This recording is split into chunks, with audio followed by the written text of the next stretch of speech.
Welcome, everybody. Just kind of kicking off an impromptu live. Got inspired by a friend. And I thought, well, rather than send a million text messages extrapolating this, I will just come on and explain it.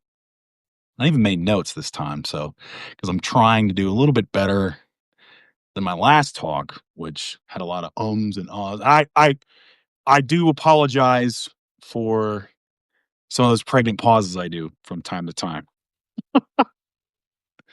So, part of the big reason I'm doing this is even me, the news about the kidnapping of President Maduro and the bombing in Caracas was unsettling, especially for a Saturday when we all woke up. What's going on, Beth? And it kind of threw me off my game for Saturday. Luckily, I had a holiday party to go to. Just a little kind of mixer thing, nothing too crazy. And it was pretty good, So, but a lot of my friends and I, are very upset, and as usual, there you saw a lot of the doom and gloomers were out in force and people were freaking out. And while there's no way to know whether what's going to come of this, I kind of want to just lay down a framework from my academic background and how I sort of approach world events or really anything going, what I'm seeing and why, and maybe kind of add some context as to why these things are happening. Um, you know, so let's jump into it, right? So I want to set sort of the context here. What I'm going to be talking about are macro events, right? So a lot of this discussion is going to center around big picture ideas. There will be sort of micro stuff that you could probably bring up that won't quite fit into what I'm saying, and that's okay. Um, really, what we're looking for is just context here, right? And so, sort of the best example that I got when I was in school, um, about micro versus macro, right? So if you were to look at Norway from space, right, the landmass looks like one sort of continuous landmass. But as you kind of zoom in closer to the ground, there's all these cracks and fjords and the land is broken up and it's not all joined together, right? And that's the thing to take in mind between macro and micro. And so when you're zooming out over a larger sort of historical span, you're going to have more of that sort of continuous arc. And when you kind of zoom in, there's going to be particulars that don't quite fit into what we're talking about in the macro part. But that's okay because really all the macros there is it's not there to be a repeatable scientific law that works every single time. It's there to give you a framework. There are going to be outliers, there are going to be anomalies, but you've got to have a framework to work off of in order to understand it. So let's start with the big one, right? Now that we've got this macro and micro thing in mind. Are we living in unprecedented times in the world, in the United States, and in Europe? Or Asia, wherever you're at? Yes and no, right? Yes, in the sense that we are dealing with issues and situations and problems that we've never dealt with before because we're living in the present. But we can look back through history and there have been times of when we had similar issues, even in America. You might say, well, we've never had Trump. That's true. We've never had Trump until right now, but we've had Andrew Jackson, who was very Trump-like. We've had James Buchanan, who made similar bungling moves or didn't do anything before the Civil War. We had George W. Bush, and Dick Cheney, who in their arrogance led us into the global war on terror. and were in many ways just as corrupt as the Trump administration. Maybe not as brazen about it, but they were corrupt. They were just better at selling it, right? So, yes, we are living in unprecedented times, but that's only because we're living through the present. We've been through these things before. In fact, we've been through much worse things before, such as the Civil War, or if you were Black and you lived through Jim Crow in the South, or slavery, or you were Native American and went through genocide, there, or a woman in pretty much most of American history, except for like a little slice where legally, not so much culturally. We've been through this before. Europe, World War II, World War One. There's been a whole bunch of times we have been through different things, harder things. But but that doesn't mean that the pain that we're going through, that's not to discount it or dismiss it. It's to simply state that our ancestors went through this, they got through it. There's a good chance that we're going to get through it. It's not assured, but it's likely we will. All right. So that's why we bring up, because you hear this a lot. Oh, it's so unprecedented. It's so unprecedented. Yeah, but no. We've had oligarchs in America before. You know, Duke University is named after an oligarch. Carnegie Hall is named after an oligarch. Rockefeller Plaza is named after an oligarch. Vanderbilt University is named after an oligarch. We've had oligarchs before, and we've defeated them. So we've had people that have essayed women before, that have done horrible things. One of the reasons that the KKK lost power in the 20s was because the head basically assaulted a young woman, essayed her, and then killed her and murdered her. So that was theirs. They didn't have the MAGA files, but when that came out, there was a backlash to it. So, and Ellie Leonard's in. What's going on, Ellie Leonard? You guys haven't read Ellie Leonard. She's doing great work. She's doing awesome work. So I know like the 5.2 million Epstein files just dropped. So she's going to have her work cut out for 2026. So, but the thing is, like, what I think we are going through right now, more than anything else, is, and this is always very hard to pin down because history is written about events after the fact, and there's an argument about how much historical distance that we need in order to properly to discuss it. Now, the thing is, what happened yesterday, what happened a minute ago is technically history, right? But as we get more distance and as we get more information and as we pull back, and also the needs of the present, that informs our historical perspective. So that's why history changes. That's why um, our conception of history changes. This is very important in how we also view the present, right? Because before, say, the 1950s and 60s, when you started to have that's when our history and how we interpreted change. Before that, it was the great man myth, right? That's our founding fathers are part of the great man myth. Like it's great men that moves history forward, and that those are the people we should revere and we should be like.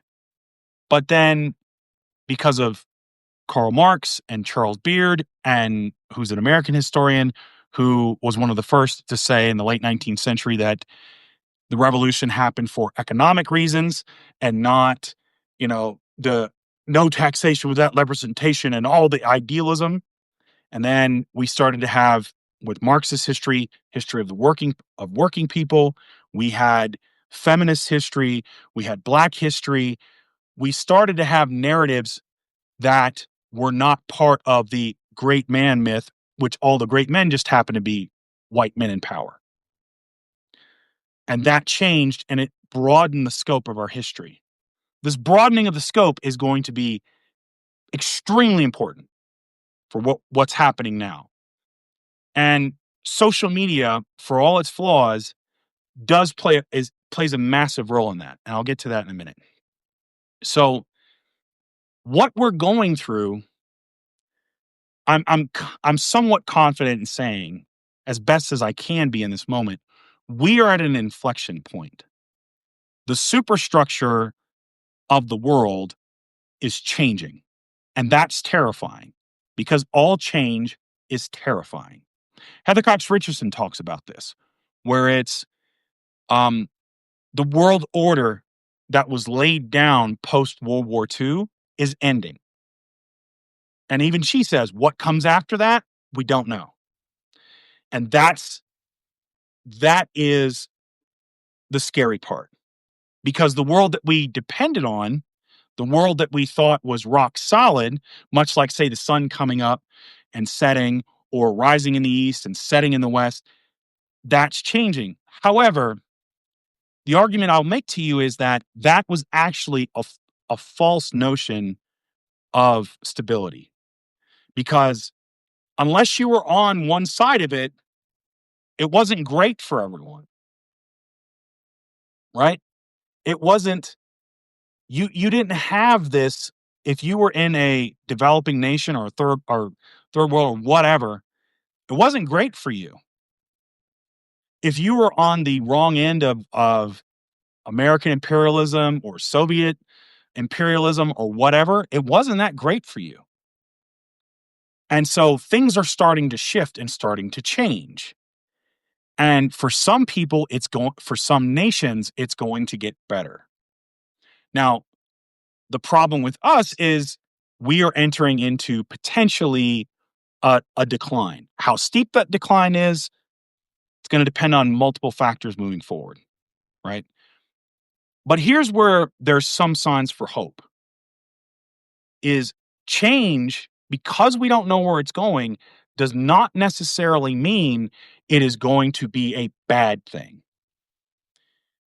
That's the problem when we're entering in change, right? So if you have anxiety disorder like I do, or depressive disorder, when change happens, you suddenly feel as if like it's going to be bad, right? This is different from what I'm used to. Like it's going to be bad. That's not necessarily true, right? We don't know where this is going to go. Could be good, could be bad, could be a mix. It could shift, right? And that's what you get from studying history. There's no era where it's like this era was amazing and this era was terrible.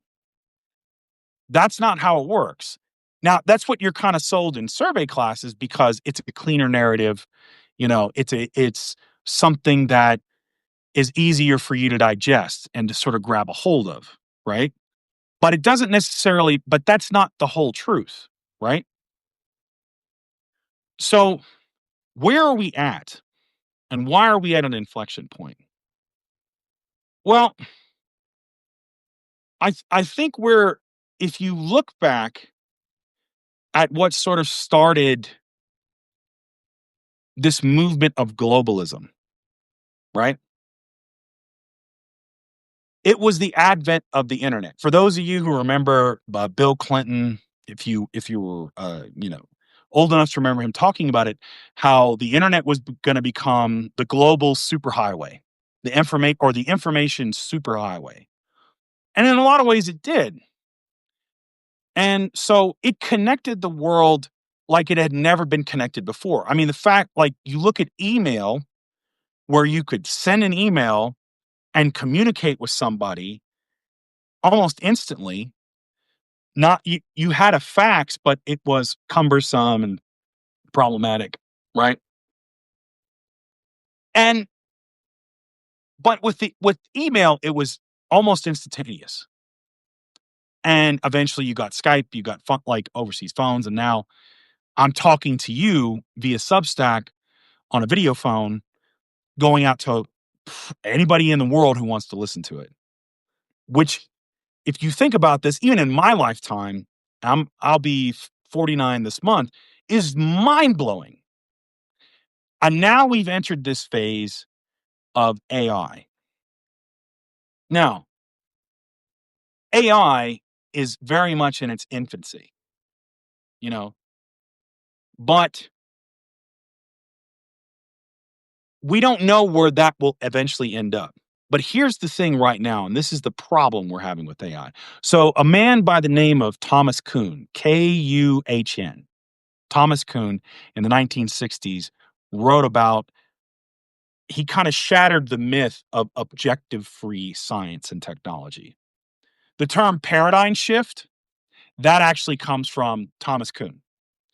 And so what Kuhn talked about is that before him, before the atomic age, we thought that science was objective free, right? That's kind of where Star Trek gets this, you're in a lab and you're just inventing and you're discovering things just for the thrill of discovery and to better mankind. That's not how science really actually works. It's often driven by political reasons, cultural reasons. It's driven by financial reasons, business, profit motive, all these things. We don't like to think that way, but that's what it's driven by. One of the reasons, like, the government is pushing out AI also to give money to their billionaire donors, is how they're selling it is, oh, well, we gotta get, China's doing it and we got to do better than China. We got to beat them to the AI, whatever. We've heard this before with a lot of other technology, right? We have to beat our enemies to the next iteration of technology. Therefore, we have to dump all this money into it, right? But here's the problem for our corporate masters and our oligarchs. They're dealing with two things.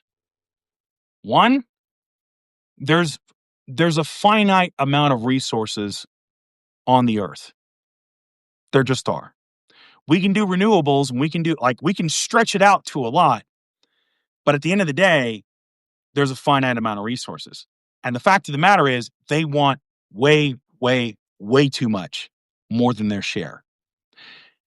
And the fact that they don't want to stop and they want to keep going, it's lending us, the rest of us, to suffer. And that suffering has gotten to be more and more and more. Now, here's where the social media aspect comes into it. Before social media, before email, before mass communication, before what I'm doing right now, we all kind of lived in our own little world, right?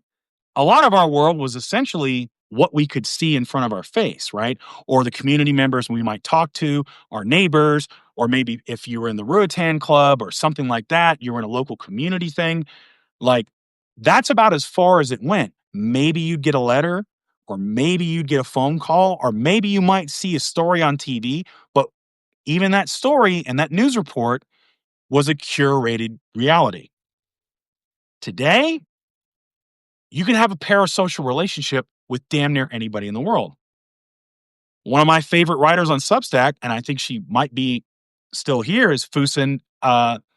She writes, I think, is it Letters from a Prostitute? I could be wrong, but it's letters. I think that might be it.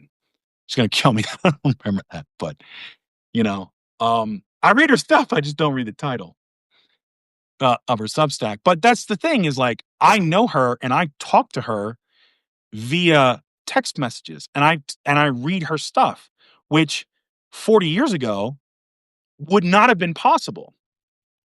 But I can do it now. So I learned about ski patrol in Telluride in my state that have gone on strike for better wages, because the average home price in Telluride is $4 million. Letters from a Prostitute. There she is. I didn't say Did you say prostate? I didn't say prostate. You know? So the people that work those slopes in that ski town can't live in that town. So they're striking. And the billionaire who owns the slopes has decided, well, we're going to shut down because I don't want to pay. I don't want to pay you any more money. Blah blah blah. Now it's also we're having an unusually hot, like warm winter, and we're not getting the snow yet. So that's part of it. But how did I learn about that?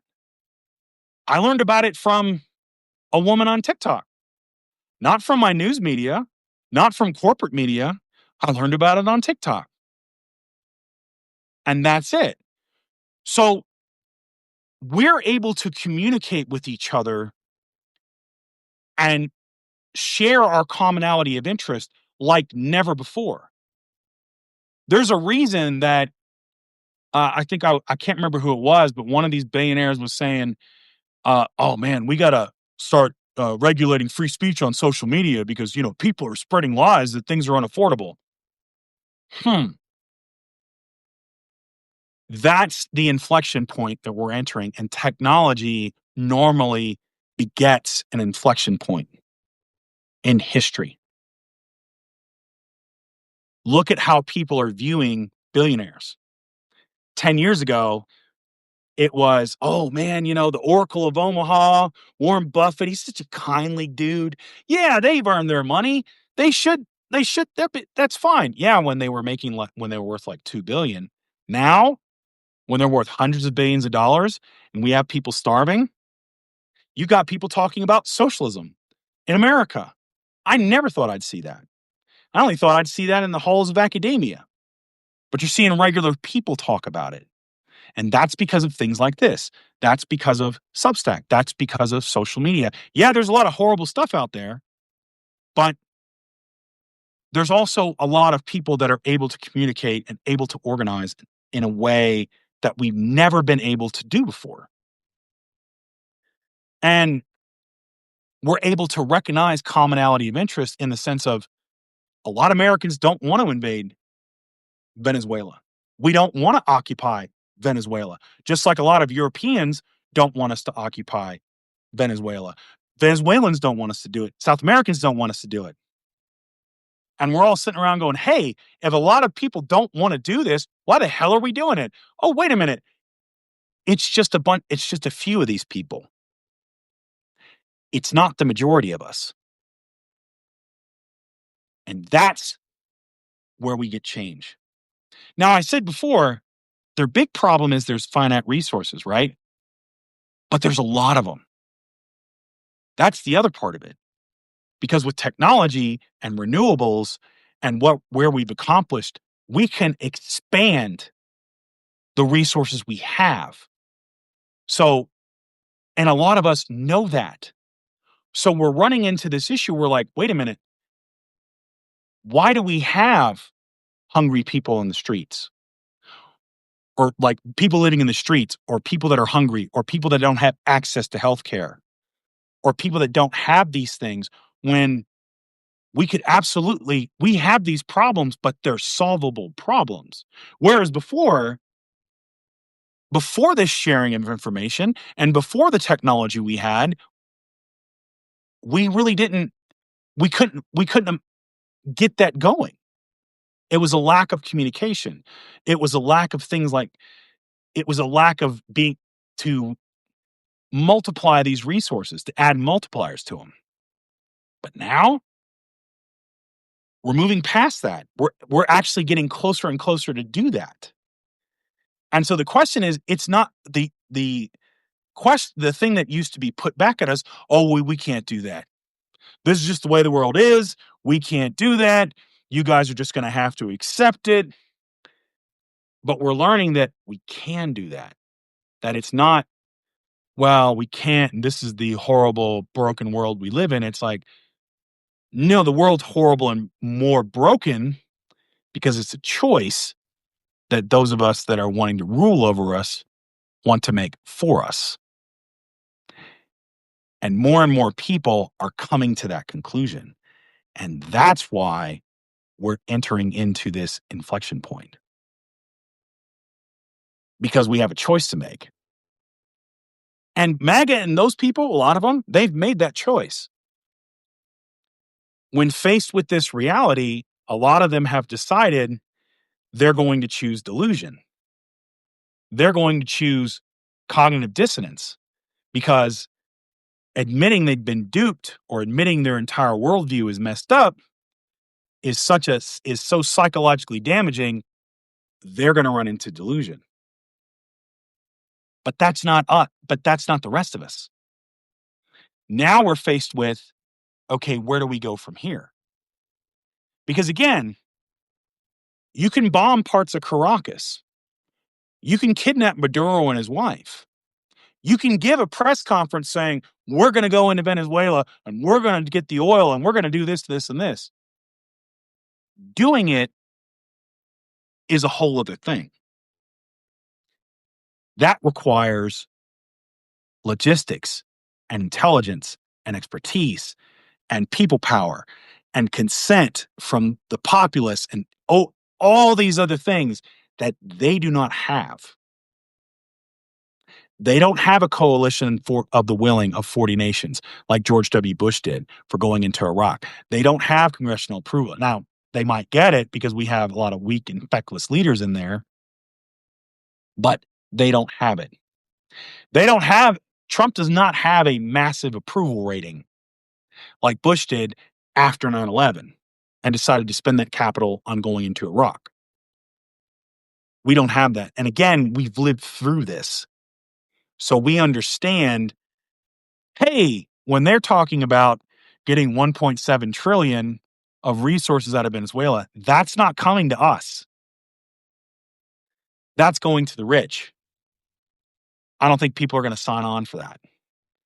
So this is like while history does rhyme, it's not going to repeat itself. It rarely does.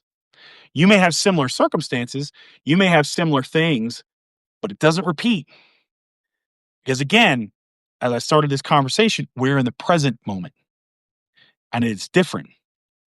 There's similarities, but it's different. So, what is going to come afterward? What's on the horizon? And are there signs of hope? Yes. We are organizing in America like never before. We are engaging with systems that we like in different ways than we've never engaged before. Think about the language that a lot of us now are using. Socialism, billionaires paying their fair share, universal health care, fair wages, civil rights for all. These are things that really were considered radical 10, 15 years ago. They're not now. Now, part of that is, yes, things have started to get bad, and that's pushing a lot of people to say, hey, we need to do something about this. But that's kind of how it always works in human history. Things have to get bad before we actually do something. Even though there's people that are saying, hey, man, things are coming. You know, there's a fire on like this, the wall's on fire. We need to put it out. There's going to be people that don't really want to put it out until everything's engulfed around them. And then there's going to be people that basically will stand in the fire and complain that it's hot and not do anything. That's just how it is. But more and more of us are doing things about it. We're engaging about it. We're talking about it. And that does matter. The change in tone, the change in the words we use matter. Universal healthcare isn't derided as like, oh, we can't do that. That's such a failure. That our system is better. No, our healthcare system's not better. It's gotten worse, actually. And the countries that have universal healthcare have better healthcare outcomes. We know that. It's a fact. It's a measurable, quantifiable fact. And more people are waking up to that. We're questioning why we have to keep we're spending $1 trillion on the DoD when we have so many other things that we want to do with it. That's the problem when you spend that much money is you want to do something with it. If you have a hammer, if you spend your money on hammers and nails, guess what you're going to do? You're going to use hammers and nails. But if you go, hey, why don't we get some pipe wrenches? Why don't we get some other things? Why don't we get some? You'll start using more tools. That's what we need to do. And we're going to have that conversation because we're starting to go, wait a minute, we're going into Venezuela now. Why? We're going to go into Greenland. Why? What was considered radical is not, it's not so radical anymore. You're right, Fusen. Yeah, we are on a perpetual war footing and it's killing us. We can't afford it. We can't afford it. It's great for short-term patriotism, but it's disastrous in the long run. And, we've been doing it for so long, we think there's no other way. But there is another way. And a lot of us are starting to question that now. So you're seeing a lot of things that the reason there's a lot of tension. Think about any industry. Think about conceptions in your life that have changed. Do you look at gay people differently? I know I do from how I was raised and growing up. I didn't know trans people were a thing when I was growing up. You know, I do now. And how I perceive, other cultures, how I perceive women, and what they're going through. Think of how women move differently in this culture. Think of our views on marriage. Think of our views on religion. Think of our views on government and what it can and can't do for us. Ronald Reagan said government is the problem. No, we've seen a lack of government and oligarchical control is a problem. Think of just all the systems that are in place, mass media, how we communicate, just everything that is changing. It'll make your head spin. And these are billionaire overlords and oligarchs, they're freaking out just as much. And a big reason they're freaking out is because there's people like Ellie Leonard that have access to the goods that are increasingly going to expose them, which would have been unthinkable years and years ago.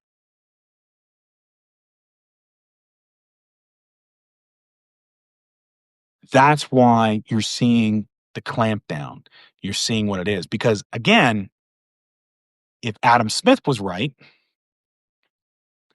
and enlightened self-interest sort of ruled the day, where you had these billionaires going, uh-oh, the plebs are getting pretty pissed off. Maybe we should get some universal health care. Maybe we should kind of stop all this other stuff and give them a little bit before they rise up and overthrow us.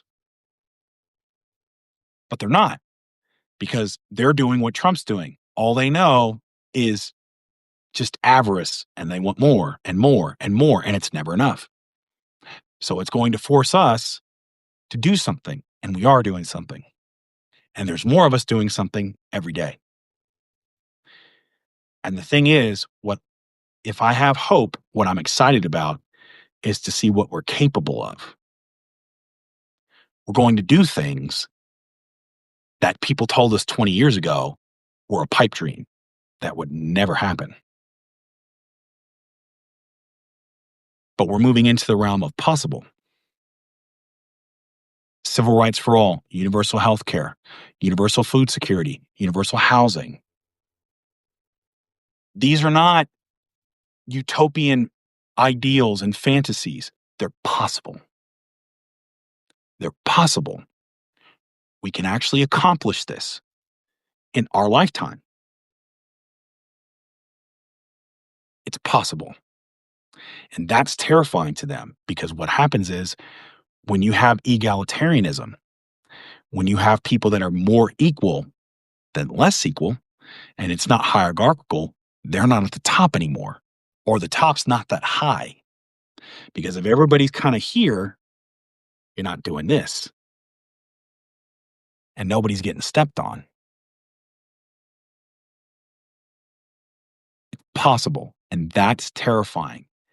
And the fact, and if you believe me or you agree with me that this is possible, I want you to hang on to that. Because when we talk about change, I want you to say, that's the possible good part. Because when we say change and you go, oh man, it's going to be bad, things are changing. No, no, no. If we think this is possible, then that's the good part of the change. That's where we can kind of go. And if someone tries to pull us to the doom and gloom, to it's all done from here, we'll never get it, it's like, oh, it's going to be a disaster. Hold on to where you want to go and push for that part. If you start feeling like that, and there's things in reality that are pretty depressing. Got a lot of stupid people, got a lot of mean people, but we got a lot of good people too. We got a lot of smart people.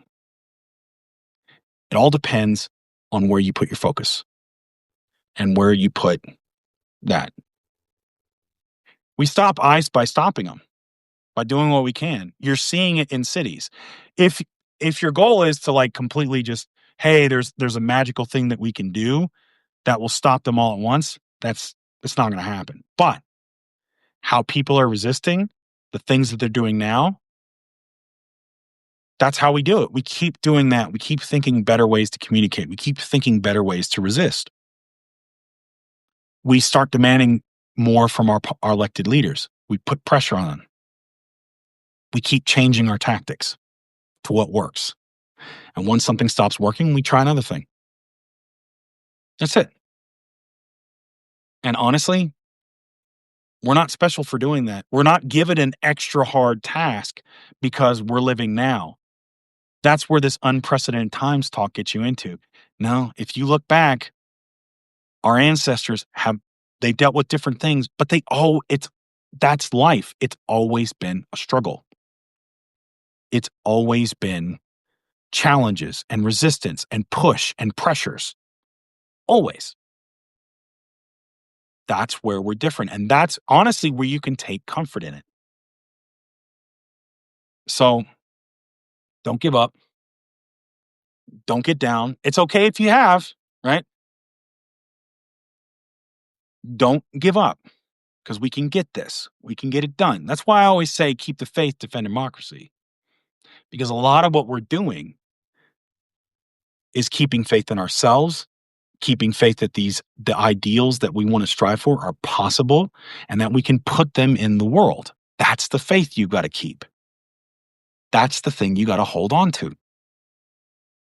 And we'll do it. Because that's the good part of being an American, is that obstinate kiss my ass part. That's what you need to hold on to. That's why you need to defend democracy. Anyway, that's all I got for you. Just want to do a quick thing and, maybe give a little pep rally, help myself and help you. I hope you guys are, doing okay on this weekend. If you're doing an extended holiday like I am, and you go back to work on Monday, tomorrow, yeah. So, but enjoy it. Don't get the Sunday scaries. All right. I'll catch you guys later. Thanks again.